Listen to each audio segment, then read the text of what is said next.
이제 우리 오늘 하나님께서 우리에게 주신 말씀 함께 나눌 텐데 역대하 29장 1절부터 11절까지입니다.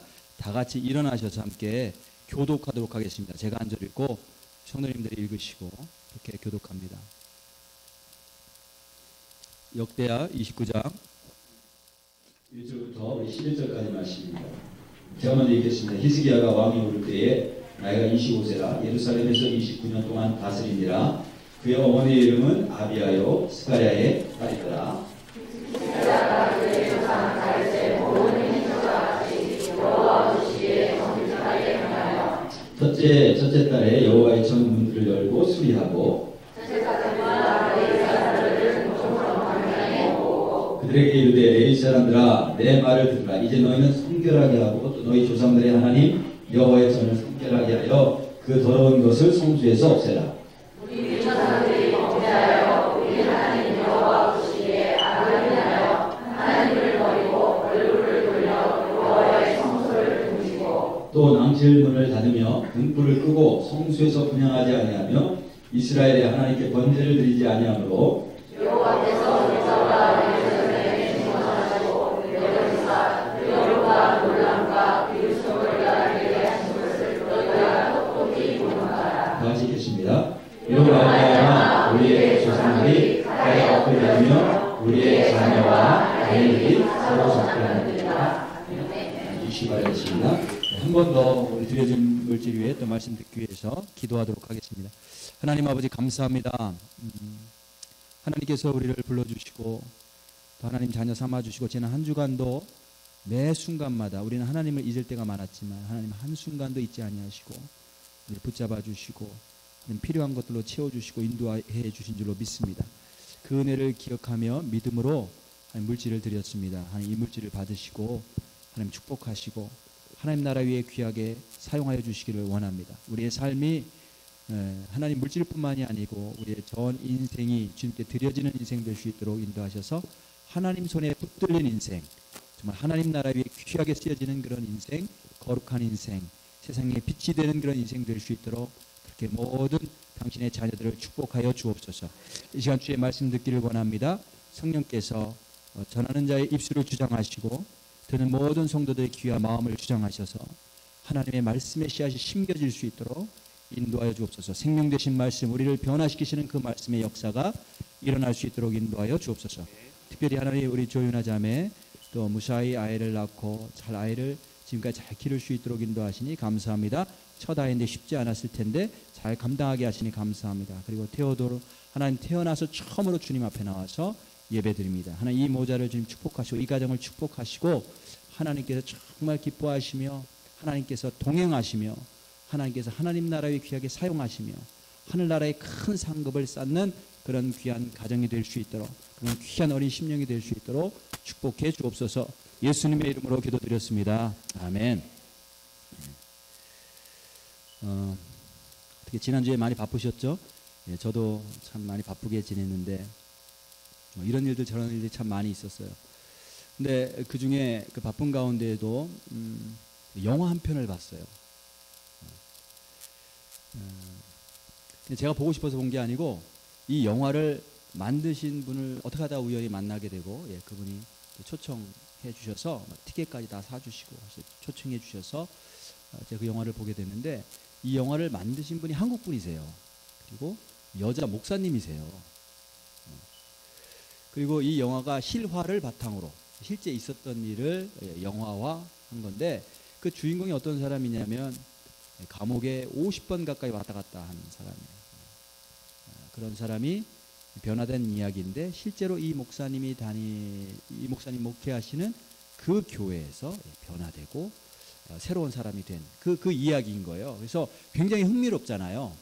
그래서 굉장히 많이 바빴지만 이렇게 마음이 끌리고 해서 가서 이제 영화를 봤습니다. 그 영화 내용을 좀 더 자세하게 좀 말씀을 드리면 아이가 태어났는데 이 아이가 양성을 가진 아이였어요. 그러니까 남성도 있고 여성도 있고 신체적으로 그렇게 태어났으니까 굉장히 어떻게 보면 굉장히 불행하게 태어났죠. 부모들이 버리고 할머니가 키웠는데 점점 크면서 뭐 아이들로부터 놀림받고 본인도 얼마나 혼란스럽겠어요. 남성과 여성이 동시에 자기 몸에 있으니까. 그러니까 결국은 이제 집을 뛰쳐나가죠. 집을 뛰쳐나가서 범죄의 세계에 빠지게 됩니다. 그래서 이제 마약하게 되고 매춘, 그다음에 폭력 이런 조직에 들어가서 이제 삶을 살면서 젊은 나이에 벌써 50번 가까이 감옥에 왔다 갔다 한 거예요. 그런데 감옥에서 이 목사님이 가셔서 이제 전도할 때 예수님 만나고 그 삶이 변화된 거죠. 그래서 이 교회 교인들이 나중에 제가 이야기를 들어보니까 다 이런 사람들인 거예요. 다 이런 사람들. 응? 근데 이 목사님이 어려서부터 부자였대요. 그래서 소문난 부자였는데 부모님들이 학교를 사서 그 학교를 개조해서 집을 만든 거예요. 그리고 그 중에 반은 거지들에게 내줬대요.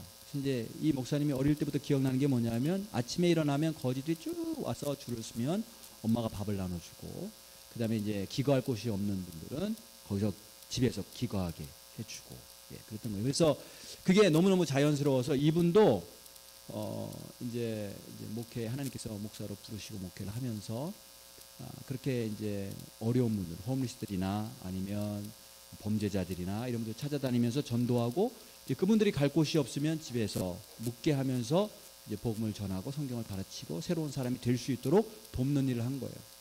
그러면서 이제 이게 소문이 나면서 그런 사람들이 모여들기 시작을 했어요. 근데 이분들을 그냥 내버려 두면 바깥으로 내보내면 또 술 먹고 또 마약할까봐 이분들을 붙잡아 두기 위해서 이제 저녁마다 이제 기도회를 하기를 시작했는데 얼마나 성령이 역사하냐면 이게 미국 분들인데 다 미국 분들인데 저녁 8시에 시작하면 새벽 2시까지 기도를 한대요. 쫓아내야 간다는 거예요. 근데 이분들이 이제 회복이 되고 그래서 이제 정상적으로 직장을 얻고 그럼 직장을 가야 되니까 이렇게 하기로 했다는 거예요. 저녁에는 몇 시까지만 우리 함께 기도하고 그 다음에 자고 그다음에 새벽에 일어나서 새벽 기도하고 그 다음에 직장에 가자. 한국에서는 그렇게 합니다. 그래서 이제 코리아 스타일로 이제 가르치는데 거기 묵으셨던 어떤 다른 분 제가 만나서 이야기를 들어보니까 새벽에 이 미국 사람들이 모여서 직장 가기 전에 2시간씩 막 부르짖으면서 기도하고 뜨겁게 기도하고 간다는 거예요. 예전엔 범죄자였던 사람들이 홈리스였던 사람들이 마약 중독자였던 사람들이 미국 사람들이 이렇게 부르짖으면서 기도를 한다는 거예요. 아니 이게 어떻게 가능할까? 하나님이 하시는 거죠. 하나님이 역사하셔서 바꾸시는 거예요. 예수님께서 이 땅에 오셔서 처음 행하신 기적이 뭐냐면 혼인잔치에 가셔서 물을 포도주로 바꾸신 거예요. 아니 어떻게 물이 포도주로 바뀌어요?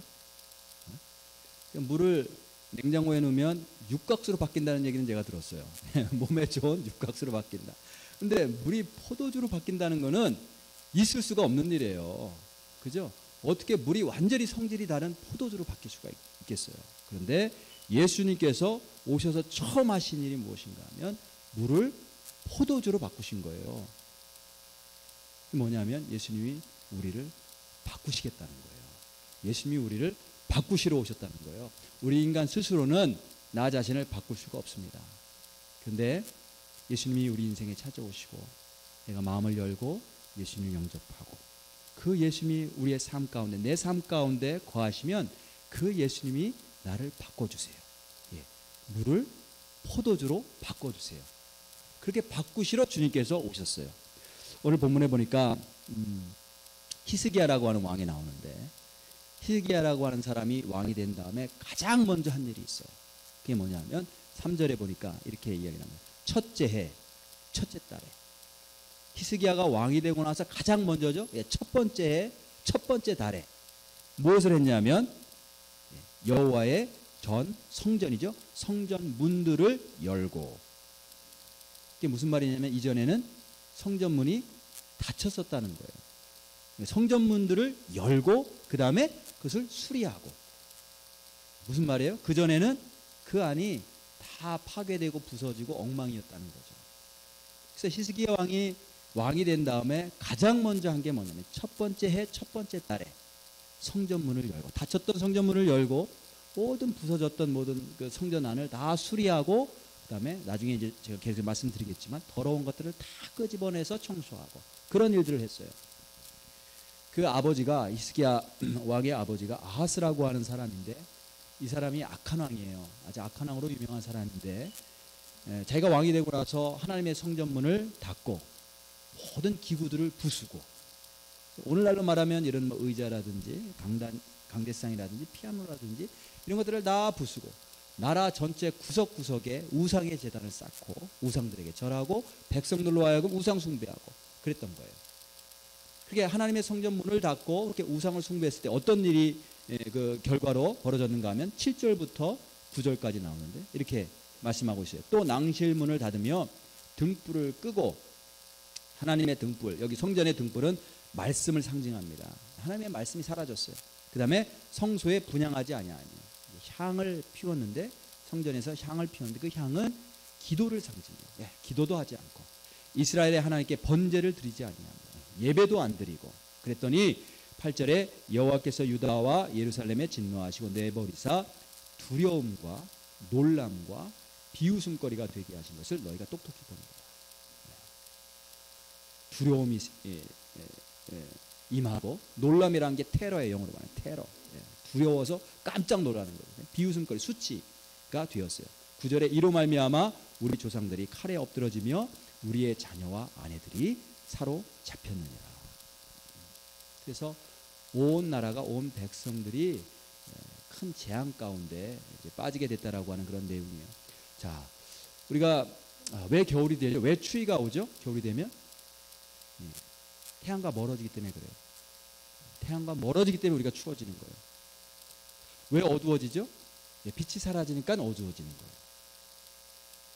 마찬가지로 하나님께서 임재하실 때 우리가 하나님의 은혜 가운데에 그 따뜻한 사랑과 환한 빛 가운데 살 수가 있는데, 이 하나님의 임재가 없으면 그게 나라이건 가정이건 개인이건 모든 하나님의 은혜가 사라지고 남는 것은 죄와 악만 남게 되는 거예요. 히스기야가 자기 아버지 때에 그것이 일어나는 것을 봤어요. 그래서 그가 왕이 되자마자 첫 번째 해, 첫 번째 달에 성전문을 열고 그 다음에 성전을 정결하게 하는 작업을 해요. 그 다음에 이제 성전이 깨끗하게 된 다음에 이제 하나님 말씀대로 예배를 드리죠. 그리고 나서 이제 어떤 이야기들이 뒤에 기록되어 있는가 하면 이제 전쟁이 와요. 이웃에 큰 강한 나라들이 와서 공격을 하는데 우리가 하나님을 잘 믿는다고 해서 어려움이 없는 게 아니에요. 어려움이 있죠. 그렇죠? 히스기야가 하나님을 잘 섬겼는데 주변에 강대국들이 와서 공격을 했어요. 근데 북이스라엘은 망했는데 남유다는 살아남습니다. 승리합니다. 왜냐하면 하나님께서 보호해 주셔서. 그리고 히스기야 자신도 큰 병을 얻어서 죽을 병에 걸렸는데 또 기도하니까 하나님께서 살려주신, 은혜를 베푸신 그 내용이 역대하에 계속해서 기록되어 있어요. 그래서 먼저 하나님의 성전을 활짝 열고 그리고 그 안을 깨끗하게 정결하게 하고 하나님께서 임재하시는 그런 은혜를 우리가 맛보는 것이 중요하다라는 그 교훈을 우리가 먼저 얻게 됩니다. 제가 요즘 목장을 방문하고 있는데 이 목장마다 점점 가족이 되어 간다는 것을 제가 느껴요. 이게 세상에서 볼 수 없는 그런 모임. 그래서 이제 이렇게 방문하다가 저도 때때론 나도 어떤 한 목장에 소속이 돼서 목장 좀 내 목장이 있고 목장 좀 예배를 좀 드렸으면 좋겠다 이런 생각이 들 정도로 그렇습니다. 제가 이제 목장을 방문하는데 목장마다 방문하는데 방문해서 하는 게 뭐냐면 질문을 받아요. 궁금한 점들 질문 받고 그다음 기도 제목 받고 위에서 기도해주고 그런 일들을 합니다. 근데 이제 어떤 목장에서 이제 목장마다 좀 다른데 어떤 목장에서는 지난주에 갔더니 교회에 대해서 궁금한 내용들 이런저런 질문들을 해주셨어요. 근데 그 질문들을 받으면서 제가 얼마나 감사했는지 몰라요. 물어봐 주셔서. 물어봐 주셔서.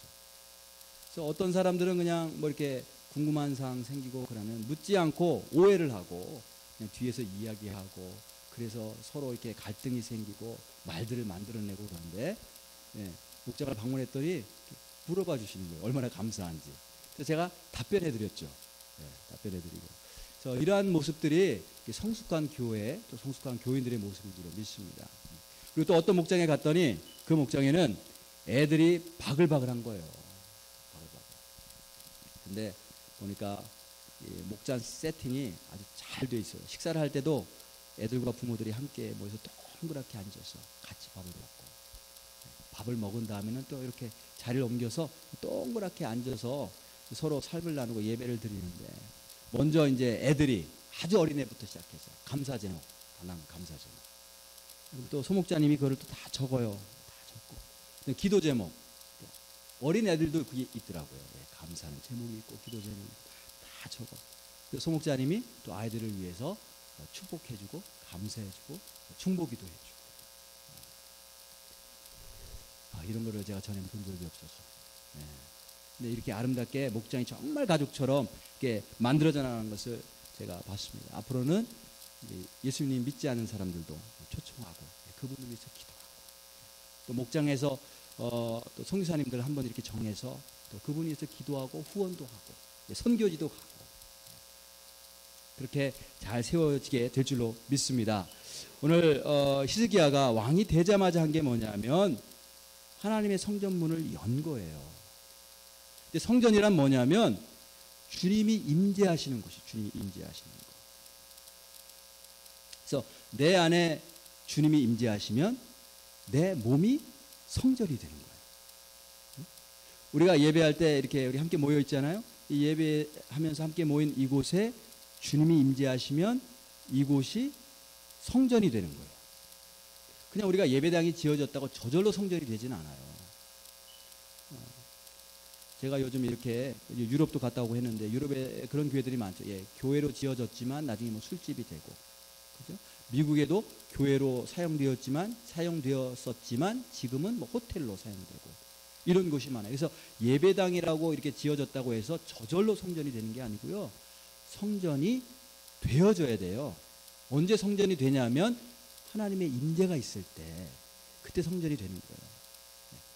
우리 몸이 하나님의 성전이라고 하는데 그게 무슨 뜻이냐면 하나님의 임재가 있을 때 우리 몸이 성전이 되는 거죠. 가정이 성전이 되어야 될 줄로 믿습니다.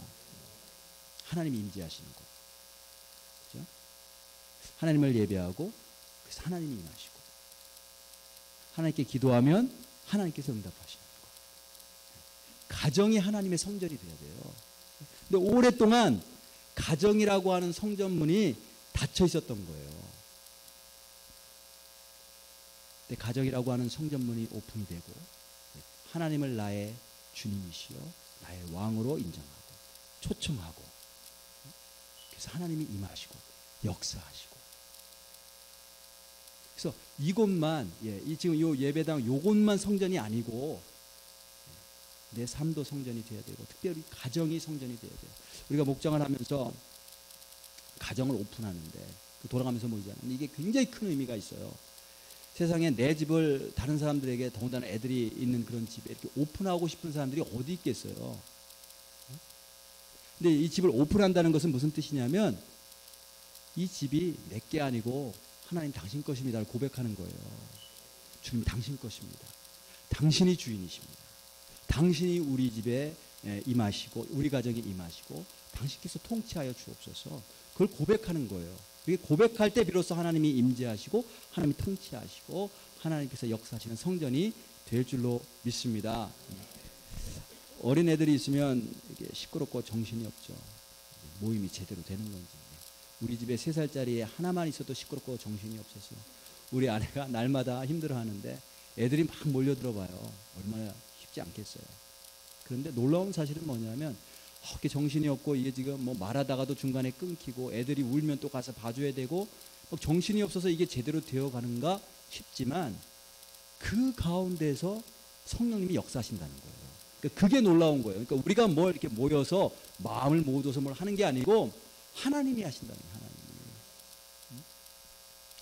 그렇게 가정이 성전으로 바뀌어지면 오늘 9절에 나와 있는 것처럼 8절과 9절에 있는 것처럼 그동안 우리 삶 가운데 임했던 모든 두려움과 놀람, 비웃음거리, 수치스러운 일들이 떠나가고 넘어졌던 부모들이 일어나고 죄에 사로잡혀갔던 자녀들이 다시 돌아오고 하나님의 임재가 있고 주의 성전이 되면 하나님께서 역사하셔서 그렇게 바꾸어 가신다는 거예요. 그런 일들이 일어날 줄로 믿습니다. 히스기야가 그걸 알았어요. 나라가 어려워지는 걸 보고, 문제가 생기는 걸 보고, 아, 성전문이 닫혀서 그렇구나. 성전문을 열어야 되겠구나. 가장 먼저 해야 될 일이 성전문을 여는 거구나. 하나님의 예배를 회복하는 거구나. 하나님의 임재가 있어야 우리나라가 다시 회복할 수 있구나. 이것을 알고 가장 먼저 성전문을 열고 하나님께 드리는 예배를 회복합니다. 자, 그 다음에 히스기야가 성전을 정결하게 하는데, 깨끗하게 하죠. 문만 연 게 아니고 성전을 깨끗하게 하는데 단계가 있어요. 4절부터 한번 보면, 제사장들과 레위 사람들을 동쪽 광장에 모으고, 제사장과 레위 사람들은 어떤 사람들이냐면 성전을 돌보기 위해 하나님께서 선택하신 사람들이에요. 하나님 선택하시죠, 그죠? 특별히 성전을 돌보도록 레위 사람들을 선택하셨어요. 많은 이스라엘 사람들이 있지만 그분을 선택하셨어요. 그다음에 하나님이 이스라엘 백성도 선택하셨어요. 많은 민족들이 있지만 구약에 보면 그 중에 이스라엘 백성들을 선택하셨어요. 하나님께서 우리도 선택하셨죠. 세상에 얼마나 많은 사람들이 있어요. 그런데 그 중에 하나님께서 나를 선택을 하셨다는 거예요. 선택하셨어요. 이 선택받은 이 레위 사람들을 다 모읍니다. 모으고 나서 뭐라고 얘기를 하냐면, 그 다음에 5절에 보니까 그들에게 이르되, 레위 사람들아, 내 말을 들으라. 이제 너희는 성결하게 하고, 너희를 성결하게 해라. 이 성결하게 하다라는 뜻은 또 다른 말로 말하면 거룩하게 하다라고 하는 뜻이에요. 그런 말 많이 들어보셨죠? 교회 다니시면서 거룩해야 된다, 성결해야 된다. 그게 도대체 무슨 뜻일까? 먼저 이 레위 사람들에게 너 성결해야 돼, 거룩해야 돼, 이렇게 말을 합니다. 그 다음에 또 너희 조상들의 하나님 여호와의 전을 성결하게 하여, 너희들이 먼저 거룩하게 된 다음에 하나님의 성전을 거룩하게 해야 돼. 똑같은 말이 나오죠. 성결하게 해라, 거룩하게 해라, 이런 말이 나오는데, 도대체 성결하게 한다는 말이 뭘까? 거룩하게 한다는 말이 뭘까?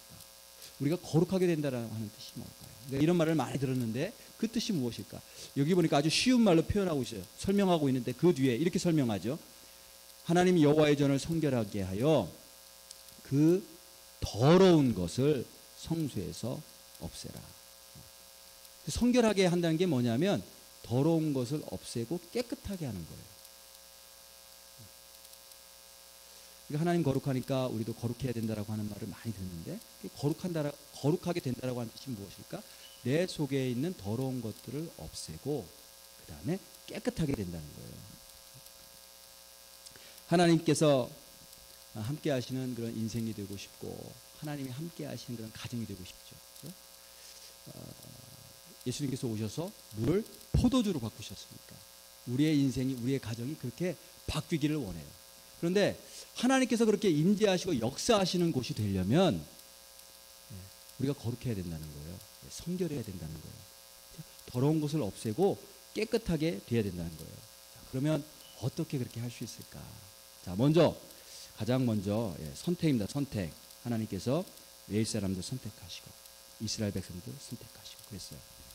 자, 하나님께서 먼저 이스라엘 백성들을 원래 이집트 노예 생활을 하고 있었는데 그들을 불러내셨어요.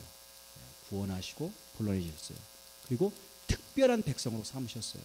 그리고 이스라엘 백성들을 향해서 뭐라고 부르셨냐면 세굴라라고 부르셨어요.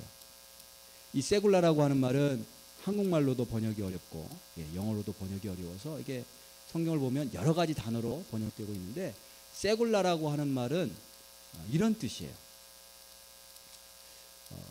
세상엔 보석이 굉장히 많죠. 보석 가게 가면 보석이 많아요. 이제 피앙세를 데리고 이제 결혼 예물 사주기 위해서 이제 보석 가게를 가잖아요. 그러면 보석 가게에 보석들이 굉장히 많죠. 굉장히 많지만 그 중에 피앙세가 원하는 마음에 드는 보석이 하나 있어요. 결혼 반지 하나 선택하라고 하면 나 저거 선택하고 싶다. 저거라고 딱 마음에 드는 거, 내 걸로 갖고 싶은 그런 보석 반지가 있는 거예요. 그래서 그를 사죠. 그래서 피앙세 소유가 되는 거예요. 그게 세굴라예요. 세상에 많은 보석들이 있지만, 세상에 많은 귀중한 것들이 있지만 그 중에 정말 귀한 것으로 내 것으로 삼고 싶어서 선택해서 값을 주고 산 거, 내 소유가 된 거, 그게 세굴라예요. 그래서 하나님께서 원래 노예였던 이스라엘 백성들을 구원해내시고 당신의 백성으로 선택하신 다음에 그들을 뭐라고 부르셨는가 하면 세굴라라고 부르셨어요. 세상에 많은 보석들이 있지만 그 중에 너는 내가 가장 귀하게 여기는 세굴라, 특별한 내 소유되는 보석이야. 이렇게 부르셨어요. 아니 왜 세상에 많은 민족들이 있는데 하나님께서 이스라엘 백성들만 그렇게 특별하게 선택하셔서 특별한 존재로 부르셨을까? 성경에 보면 신명기서 7장에 보면 그들이 훌륭하거나 위대한 민족이기 때문이 아니에요. 거기 보니까 하나님이 사랑하셔서 선택했다는 거예요. 그러면 두 번째로 오히려 그들이 부족하기 때문에, 그들이 부족하고 연약하기 때문에 그들을 통해서 하나님이 어떤 분이신지 알리시기 위해서 그들을 선택하셨다는 거예요. 야, 그들은 정말 아무것도, 원래 나라도 없고 왕도 없던 그런 노예였던 그런 민족인데 하나님이 얼마나 위대하신 분이신지 그들을 홍해를 가르시고 그들을 구원해내셔서 광야를 거치게 하시고 약속의 땅으로 인도하셨다. 그분이 하나님이시다. 이거를 세상에 알리기 위해서 그 연약하고 아무것도 아닌 존재인 그런 민족이었던 이스라엘 백성들을 선택하셨다는 거예요. 하나님께서 왜 나를 선택하셨을까? 내가 훌륭하거나 재능이 있어서가 아니고 하나님이 나를 사랑하시기 때문에, 그리고 나를 통해서 하나님이 어떤 분이신지 세상에 알리시기 위해서 나를 선택하셨어요. 하나님에게는 하나밖에 없는 귀한 보석 세굴라로 나를 선택하신 거예요. 자, 그 다음에 하나님께서 이렇게 이스라엘 백성들을 하나님의 보석으로 선택을 하시고, 넌 세굴라야, 너는 내 백성이야, 이렇게 하고 끝내신 게 아니고 그렇게 선택하신 다음에 정말로 그 백성들을 보석처럼 귀한 존재로 만들어 가세요. 출애굽기 19장에 보면 하나님이 이제 이스라엘 백성들을 인도하시고 낸 다음에 그 다음에 처음으로 이 백성들을 만나러 임하십니다. 하나님께서 이 백성들을 만나시기 위해서 임하시는데 백성들이 하나님 만날 준비를 하라고 해요. 근데 어떻게 준비하라고 하시냐면 모세를 통해 이렇게 말씀하셨어요. 출애굽기 19장 10절에 보니까 오늘과 내일 그들을 성결하게 하며, 오늘 본문에도 말씀하시죠. 성결하게. 오늘과 내일 그들을 성결하게 하며, 어떻게 성결하게 하느냐? 그들에게 옷을 빨게 하고. 아니, 하나님을 만나는데 왜 옷을 빨게 할까요? 모여서 예배드리고 기도하고 그렇게 준비해, 이렇게 하시지 않고 그들로 하여금 오늘과 내일 거룩하게 하는데, 어떻게 거룩하게 하느냐, 어떻게 성결하게 하느냐? 옷을 빨게 하는 거예요. 옷을 빨게. 아니, 왜 옷을 빨게 하실까? 지금은 뭐 옷 빠는 게 그렇게 문제가 되지 않아요. 저도 이제 단기 선교 가서 지금 뭐 아프리카에도 다 빨래기가, 세탁기가 있어요. 저도 제 빨래는 제가 해요. 가서 수시로 빨래하고, 제가 빠는 게 아니고 이제 기계가 빨아주니까. 근데 옛날에는 이게 빨래하는 게 쉽지 않았잖아요. 특별히 겨울 같은 때는 참 빨래하기 쉽지 않은데, 저도 지금 기억을 하는데 빨래 그 감을 가지고 냇가에 가죠. 개울가에 가서 그 이제 쭈그리고 앉아서 넓은 그 돌판 위에다 놓고 비누 이렇게 칠해서 방망이로 두드리고, 때가 안 벗겨지면 또 손으로 비비고, 저도 그렇게 했어요. 저도 그 세대예요. 그렇게 하고, 하얀 빨래는 또 물에다 삶고. 그러니까 지금은 우리가 빨래 빠는 거에 대해서 이렇게 스트레스 받지 않아요. 그래서 제 아내가 이 세탁기를 발명한 사람이 누군지 꼭 찾아가지고 상을 주고 싶다는 거예요. 지금 뭐 빨래 빠는 게 문제가 되지 않지만 옛날에는, 그죠? 제가 어릴 때만 해도 빨래 빠는 게 큰 일이었어요. 애기 지저귀 빨려면 그죠? 너무너무 힘들었죠. 그런데 하나님께서 이스라엘 백성들에게 하나님 만나려면 옷을 빨아야 되는, 옷을. 아니, 왜 옷을 빨라고 하셨을까요? 그 당시에도 고대 시대에 뭐 우리 옛날처럼 옷 빠는 게 쉽지 않았겠죠. 이게 이제 파리 트레이닝. 우리가 애를 처음 낳으면 애가 변을 가릴 수가 없잖아요. 그러니까 이제 막 싼단 말이에요. 소변이건 대변이건 막 싸고 이제 지저귀 이렇게 채워서 지저귀를 갈아주고 닦아주고 부모들이 다 하죠.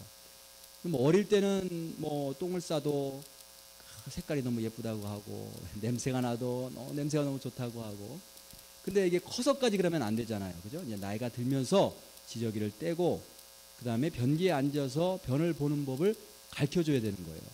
그래서 지저귀도 떼고, 침대 위에서 때때로 실수도 하지만, 이렇게 작은 장난감 변기도 사다 놓고, 자, 여기 앉아서 변을 보는 거야 하면서 스스로 별을 가릴 수 있도록 훈련을 하잖아요. 그죠? 그게 파리 트레이닝이에요.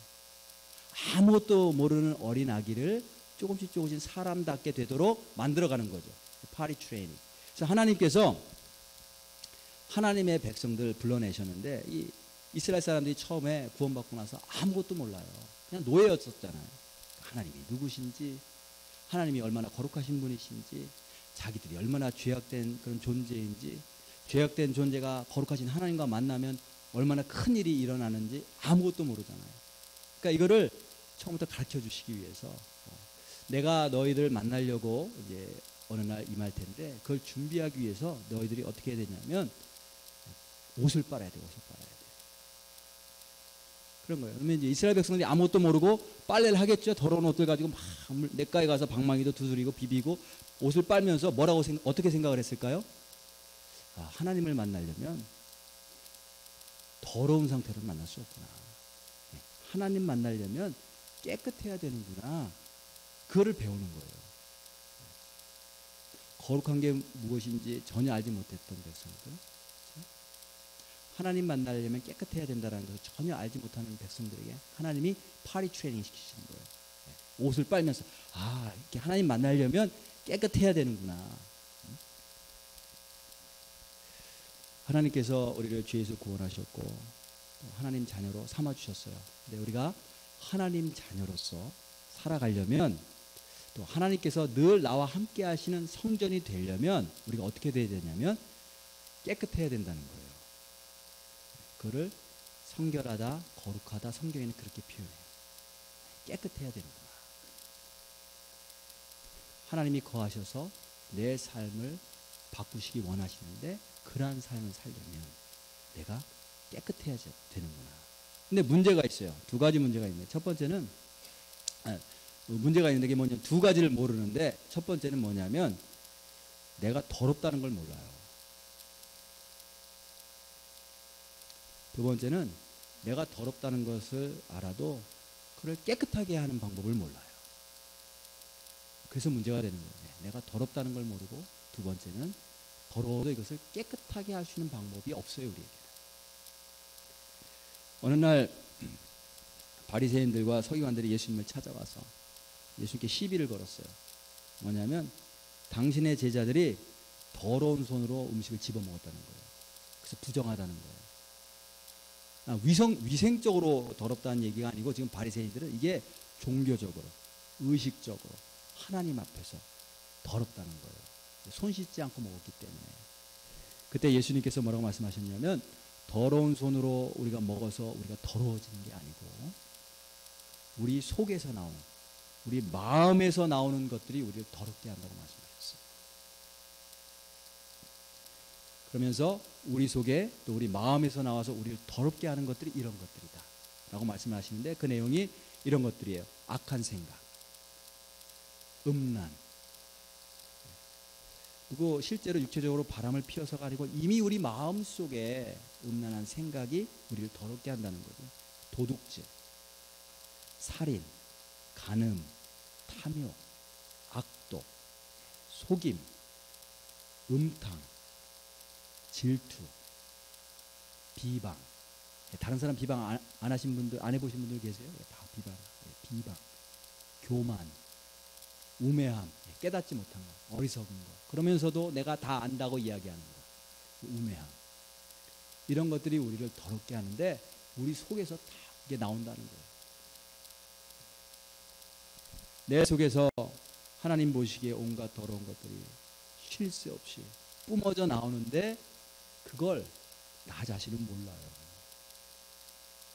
그러니까 다른 사람 더럽다고 맨날 비방만 하는 거예요. 바리새인들이 자기들이 얼마나 교만하고 악한 죄악 가운데 있는지 모르고 예수님과 함께 있는 제자들을 손가락질하는 거예요. 그들은 예수님과 함께 있는 사람들이에요. 성경은 우리 인간이 스스로 부패하는 존재라고 말씀하세요. 이게 고기를 사다 놓으면 어떻게 돼요? 시간이 지나면 저절로 부패하죠. 누가 건드리지 않았는데 그냥 저절로 부패하는 거예요. 우유를 사다 놓고 이렇게 놓으면 어떻게 돼요? 냉장고에 있어도 시간이 지나면 저절로 부패해요. 건드리지 않아도 저절로 부패해요. 이스라엘 백성들이 노예였던 사람들인데 정말 아무것도 모르고 어리석고 그런 존재들인데 하나님이 특별히 선택하셔서 야, 너는 세상에 많은 보석들이 있지만 내 눈에는 정말 특별한, 내가 사랑하는 특별한 세골라, 특별한 보석이야. 내 보석이야. 그렇게 여겨주시고 구원해 내셨단 말이에요. 그리고 너희들이 이 세골라처럼 살려면 이렇게 살아야 돼. 나 외에 다른 신은 섬기지 마. 그리고 그 어떤 형상으로도, 어떤 모습으로도 형상을 만들지 말고 거기에 절하지 마. 그렇게 말씀해 주셨는데 40일도 되지 않아서 40일도 못 참고 바로 그 백성들이 어떻게 했어요? 금송아지 만들어가지고 이게 바로 우리를 구원해낸 우리 신이다. 그러면서 숭배하는 거예요. 그걸 가리켜서 신명기서에서는 스스로 부패했다 이렇게 말씀하세요. 우리는 스스로 부패하는 존재예요. 내 속에 순간순간 악한 마음과 생각이 그냥 자동적으로 품어져 나와요. 하나님께서 우리와 함께 하시려면 우리가 깨끗해져야 되는데 우리는 우리 스스로가 더럽다는 것조차 알지 못하는 그런 상태에 있는 거예요. 자, 그러면 어떻게 해야 되는가? 어떻게 깨끗해질 수 있는가? 하나님은 거룩하신 분이시기 때문에 깨끗해야 임하시잖아요. 그래서 히스기야가 성전 문을 열고 모든 더러운 것들 다 밖으로 끄집어내고 성전을 성결하게 청소했던 거예요. 그러면 어떻게 깨끗해질 수 있을까? 예수님이 우리를 깨끗이 씻으시러 오셨어요. 예수님이 십자가 지시기 전에 제자들과 마지막으로 식사하실 때 요한복음 13장 1절에 이렇게 기록하고 있어요. 6월절 전에 예수께서 자기가 세상을 떠나 아버지께로 돌아가실 때가 이른 줄 아시고 세상에 있는 자기 사람들을 사랑하시되 끝까지 사랑하시다. 자, 이게 무슨 뜻일까요? 예수님이 우리 사랑하시러 오신 건 알죠? 그런데 예수님이 자기 사람들을 사랑하시되 끝까지 사랑하셨다. 이게 무슨 뜻일까? 그 밑에 있는 내용을 통해서 예수님이 우리를 사랑하시고 끝까지 사랑하신 게 무슨 뜻인지 우리에게 알려주고 있는 그 밑에 어떤 내용이 있냐면 예수님이 식사를 마치시고 일어나서 겉옷을 벗으시고 수건을 두르시고 물을 떠서 제자들의 발을 씻겨주신 거예요. 베드로가 뭐라고 얘기를 하냐면 주님, 내 발은 절대로 씻기실 수 없습니다. 그때 예수님께서 뭐라고 말씀하셨냐면 내가 너를 씻어주지 아니하면 네가 나와 상관이 없다. 자, 끝까지 사랑하셨다는데 그 끝까지 사랑하셨다는 뜻이 무엇일까요? 그 밑에 내용을 보니까 예수님이 제자들의 발을 씻어주신 거예요. 발은 우리 몸에서 가장 더러운 곳이잖아요. 그 당시에는 샌들을 신고 다녔기 때문에 가장 더러운 곳은 발이에요. 그래서 지금도 세족식 한다고 그러면 집에서 발 씻고 오시잖아요. 그렇죠? 더러우니까, 부끄러우니까, 더러운 거 씻어주려고 세족식 하는데, 창피하니까 집에서 발을 씻고 오셔, 깨끗하게. 저도 제 아내지만 제 아내 발을 씻어준다고 생각할 때 이게 그렇게 자연스럽지 않아요. 제가 결심을 단단히 해야 발을 씻어줄 수 있어요. 그래서 주님이 발을 씻겨주셨다는 것은 가장 더러운 곳을 씻어주셨다는 거예요. 그래서 내가 씻는 게 아니고 주님이 씻겨주십니다. 그걸 위해서 주님이 오셨어요. 우리를 씻겨주시러 오셨어요. 나의 가장 더러운 것을 내 스스로는 씻을 수 없는데 주님이 친히 가장 낮은 자리에서 엎드리셔서 무릎을 꿇으시고 친히 닦아주시러 오신 거예요. 그래서 내가 할 일은 뭐냐면 주님이 씻기시도록 허락하는 거예요. 베드로는 어떻게 했어요? 처음에 절대로 나를 못 씻기십니다. 거절했잖아요. 그러니까 예수님이 내가 너를 씻기지 않으면 너와 내가 결코 상관이 없다. 그래서 내가 해야 될 일은 뭐냐면 내 발이 더러운 것을 인정하고 주님이 씻으시도록 씻겨주시도록 허락하는 거예요. 그래서 예수님의 보혈은 우리 어떤 죄도 깨끗하게 씻으시는 줄로 믿습니다. 그 다음에 우리의 죄가 씻겨진 다음에 그 다음에 우리 마음이 바뀌어져야 돼요. 모든 더러운 죄악들이 마음에서 계속해서 뿜어져 나오기 때문에 우리 마음이 바뀌어져야 돼요. 물이 포도주로 바뀌는 것처럼 우리의 마음이 이런 죄악된 마음이 예수님의 마음으로 선한 마음으로 바뀌어져야 돼요. 에스겔서 36장에 보면 26절 27절에 이렇게 말씀하고 있어요. 또 새 영을 너희 속에 두고 새 영이란 여기서 성령님을 말합니다. 예, 성령님을 너희 속에 두고 새 마음을 너희에게 주되. 하나님께서 우리에게 새 마음을 주시겠다는 거예요. 너희 육신에서 굳은 마음을 제거하고, 예, 얼마나 고집이 세고 얼마나 완악한지 몰라요, 우리 마음이. 그런 굳은 마음을 다 제거하고 부드러운 마음을 줄 것이며, 또 내 영을 너희 속에 두어서 너희로 내 율례를 행하게 하리니 너희가 내 규례를 지켜 행할지라. 그러면 너희가 내 백성이 되고 내가 너희를 모든 더러운 데서 구원하리라. 그렇게 말씀하고 있어요. 예수님께서 성령님을 보내시겠다고 약속을 하셨는데, 이 성령님이 예수님의 영이세요. 성령님이 내 안에 들어오시면 그 성령님께서 하시는 일이 뭐냐면 내 마음을 바꾸세요. 예. 그냥 끊임없이 스스로 부패하고 끊임없이 그냥 하나님 기뻐하시지 않은 죄악들이 솟구쳐 나오는 그 마음을 예수님의 마음으로, 예, 순종하는 마음으로, 예, 부드러운 마음으로 바꿔주세요. 이 마음이 바꿔지면 어떻게 되냐면, 아, 세상에는 깨끗한 것이 있고 더러운 것이 있구나, 이걸 알게 돼요. 예전엔 그것도 모르고 이게 더러운데 더러운 것인 줄도 모르고 내가 마음대로 선택하며 살았다. 아, 이게 더러운 거였구나. 아, 깨끗한 게 있구나. 그럼 깨끗한 것을 추구하면서 살아야지. 그래서 이제 더러운 것은 피하고 깨끗한 것을 선택하면서 따라 살게 돼요. 그러면서 삶이 점점 바뀌어져 가는 거예요. 어떤 장로님의 임종을 제가 지켜본 적이 있는데, 이분이 허리가 아파서 이제 일어나지 못하시고 잘 기동을 못하셨어요. 그래서 이제 어느 날 안마사를 불러서 안마를 해주는, 지압을 해주는 거예요. 지압, 마사지라고 지압을 해주는데, 이분이 이 노인분이신데, 이 장로님이 아주 나이가 연세가 많으신 분인데 너무 세게 지압을 해서 뼈들이, 척추뼈들이 다 부스러졌어요. 네, 그것도 그러니까 그 정도로 이렇게 세게, 네, 안마를 하신 거예요.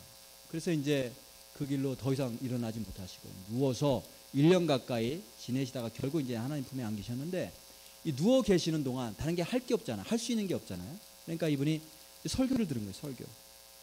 목사님 설교를 틀어놓고 이렇게 설교를 이렇게 듣는데, 근데 이상하게도 설교 때마다 그 메시지가 뭐냐면 회개하라고 하는 메시지인 거예요. 회개하라. 회개하라. 요즘 회개하라고 하는 메시지 듣기가 그렇게 쉽지 않은데, 이상하게 트는 설교마다, 듣는 설교마다 회개하라. 그래서 하나님께서 나를 회개하게 하시는구나. 회개하라고 하시는구나. 또 이제 자기의 죄를 고백을 하는데, 하나님이 은혜 주셔서 이전에 내가 기억하지 못했던 것들 다 기억나게 하시고 죄를 회개하는 거예요. 그러면서 어디까지 갔냐면 아주 어릴 때 눈깔 샀다 훔쳐먹었던 것까지 하나님 다 기억나게 하시고 그걸 다 고백하게 하시고 회개하게 하시는 거예요. 그리고 나서 돌아가셨는데, 예, 돌아가실 때 제가 얼굴 뵀는데 얼굴이 환하게 정말 빛처럼 밝게 빛나면서 그런 모습으로 간증하시고 그리고 돌아가셨어요. 제가 그 모습 보면서 하나님이 정말 이 장로님 너무 사랑하시는구나. 하나님 나라 데리고 가시기 위해서 정말 이 땅에 있는 동안에 다 더러운 것들 다 깨끗하게 씻어내시고 정결한 모습으로 만들어서 데려가셨구나. 그러면서 아, 나도 이 땅 사는 동안 해야 될 게 무엇인가? 날마다 회개 기도하는 거예요. 내 속에 얼마나 더러운 것이 많을까. 순간순간 생각나는 모든 교만한 생각들, 완악한 생각들, 내 잘못은 보지 못하고 남의 잘못만 보는 그 모습들, 하나님께서 깨닫게 하시려고 여러 가지 많은 문제들, 사건들, 상황들 허락하시는데 여전히 깨닫지 못하는 그런 우매함. 그래서 이런 것들 성령 안에서 깨닫고 주님 앞에 회개하고 정결함 받고 하나님 앞에 가야 되겠구나, 이런 생각을 했습니다. 하나님의 자녀들은 하나님이 함께 거하시길 원하십니다. 하나님이 함께 거하시는 곳이 성전이에요. 근데 그 성전은 하나님께서 깨끗하게 되기를 원하세요. 하나님이 임하시는 곳은 깨끗해야 되기 때문에 그렇습니다. 어떤 부모도 애가 더러워졌을 때 그냥 더러운 가운데 내버려두는 부모는 없잖아요. 마찬가지로 하나님께서도 하나님의 자녀들이 깨끗하게 되기를 원하세요. 오늘도 이 시간에 예수님께서 우리 가운데 그분의 영으로 오셔서, 성령으로 오셔서 우리의 더러운 발을 씻기시기 원하십니다. 그 예수님께서 종의 모습으로 우리를 섬기시면서 우리의 더러운 발을 씻기실 때에 저와 여러분들의 모든 더러운 부분들 주님께 내어 맡기고 깨끗이 씻김 받는 시간 되기를 축복합니다. 그리고 무엇보다도 주의 성령께서 우리 안에 임하셔서 우리의 부패한 마음을 바꾸시고 점점 예수님의 마음으로 바꾸셔서 거룩한 주님의 백성들, 정결하고 성결한 주님의 백성들 되시기를 주님의 이름으로 축복합니다.